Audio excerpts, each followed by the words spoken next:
മനുഷ്യന്റെ പാദങ്ങളെ നയിക്കുന്നത് കർത്താവാണ്. തനിക്ക് പ്രീതികരമായി ചരിക്കുന്നവനെ അവിടുന്ന് സുസ്ഥിരനാക്കും. അവൻ വീണേക്കാം, എന്നാൽ അത് മാരകമായിരിക്കുകയില്ല. കർത്താവ് അവൻ്റെ കയ്യിൽ പിടിച്ചിട്ടുണ്ട്. ഞാൻ ചെറുപ്പമായിരുന്നു, ഇപ്പോൾ വൃദ്ധനായി. നീതിമാൻ പരിത്യജിക്കപ്പെടുന്നതോ അവൻ്റെ മക്കൾ ഭിക്ഷയാചിക്കുന്നതോ ഞാൻ ഇന്നോളം കണ്ടിട്ടില്ല.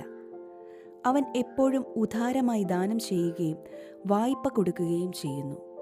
അവൻ്റെ സന്തതി അനുഗ്രഹത്തിന് കാരണമാകും.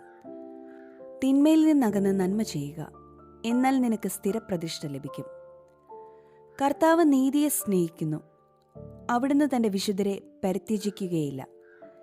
നീതിമാന്മാർ എന്നേക്കും പരിപാലിക്കപ്പെടും, എന്നാൽ ദുഷ്ടരുടെ സന്തതി വിച്ഛേദിക്കപ്പെടും.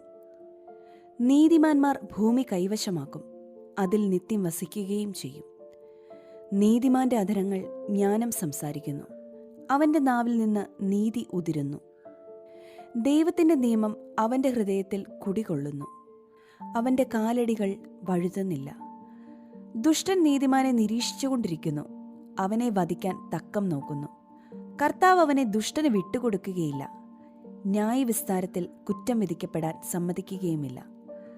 കർത്താവിനെ കാത്തിരിക്കുക, അവിടുത്തെ മാർഗത്തിൽ ചരിക്കുക. ഭൂമി അവകാശമായി തന്ന് അവിടുന്ന് നിന്നെ ആദരിക്കും. ദുഷ്ടരുടെ നാശം നീ കാണും. ദുഷ്ടൻ പ്രബലനാകുന്നതും ലെബനോനിലെ ദേവദാരു പോലെ ഉയർന്നു നിൽക്കുന്നതും ഞാൻ കണ്ടിട്ടുണ്ട്. പിന്നീട് ഞാൻ അതിലെ കടന്നുപോയപ്പോൾ അവൻ അവിടെ ഉണ്ടായിരുന്നില്ല.